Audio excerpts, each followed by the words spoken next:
I am राजकुमार मुळे from electrical department. आत्ताच रिचेकिंगचा result लागला आहे. 2024 आणि 25 दोन्ही पॅटर्नचा रिझल्ट लागलेला आहे. पटकन रिझल्ट बघा. रिझल्ट बघितल्यानंतर तुम्हाला कळेल माझा विषय निघाला आहे नाही निघाला. ही नोटीस या विद्यार्थ्यांसाठी आहे की ज्यांचा एक विषय बॅक होता, समजा त्यांना मार्क चेंज झाले, एक विषय बॅक आहे आणि मार्क चेंज झाले. फॉर एक्झाम्पल आत्ता एक केस होती माझ्याकडं, 18चा 21 झाले मार्क, 18चे 21. ती मुलगी आहे 2025 पॅटर्नची, म्हणजे तिला पाहिजे 24 पासिंगला पाहिजे, बरोबर. 18चे 25 झाले पण तिचा एकच विषय बॅक होता, ओनली 1. मग काय झालं तर तिचा रिझल्ट आम्ही चेक केला तर ती ऑल क्लिअर झाली. म्हणजे काय, हा एक बॅक होता याला लागला $, आणि ती विद्यार्थिनी पास झाली. कुठं बघायचं, कसं बघायचं सांगतो. अजून एक कंडिशन, सेकंड, ज्यांचे 2 विषय बॅक आहेत, हा एक विषय बॅकचा राहिला, ज्यांचे 2 विषय बॅक आहेत, सपोज त्यांचा पेपर, म्हणजे माझी केस सांगतो, BEE मध्ये त्या विद्यार्थ्याला 18चे 28 झाले आणि PPS सब्जेक्टमध्ये त्याला 21चे 24 झाले. मग काय, त्याचा PPS तर बॅक आहे का, BEE तर निघाला, निघाला, PPS बॅक आहे का. हा विद्यार्थी आहे 2024 पॅटर्नचा, 24ला 28 मार्क लागतात. ओके. मग काय केलं, त्याला म्हणलं वेट कर, थांब, रिझल्ट चेक कर.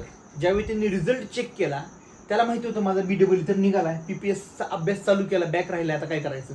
पण ज्यावेळी रिझल्ट चेक केला त्यावेळी ह्या 24ला हॅशटॅग लागला आणि तो विद्यार्थी झाला ऑल क्लिअर.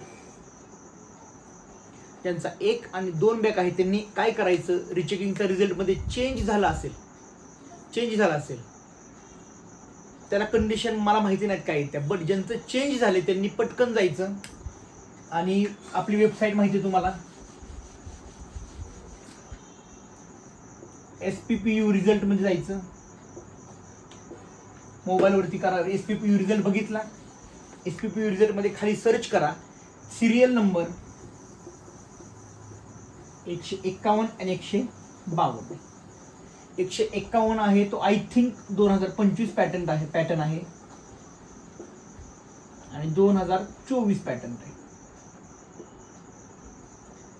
SPPU रिझल्ट मध्ये गेला, खाली तुम्हाला सर्च करा, सिरियल नंबर 151 152.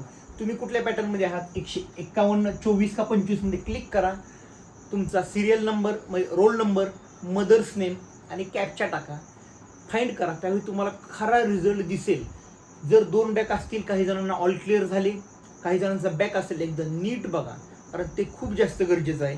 ते बघितल्यानंतर तुमचा अभ्यास चालू करा. 2 मिनिटं रिझल्ट बघायला लागतील, तुम्हाला आयडिया सगळ्यात क्लिअर होऊन जाते. Okay, so all the very best. आणि इम्पॉर्टंट नोटीस, पटकन रिझल्ट बघा. Okay, thank you so much.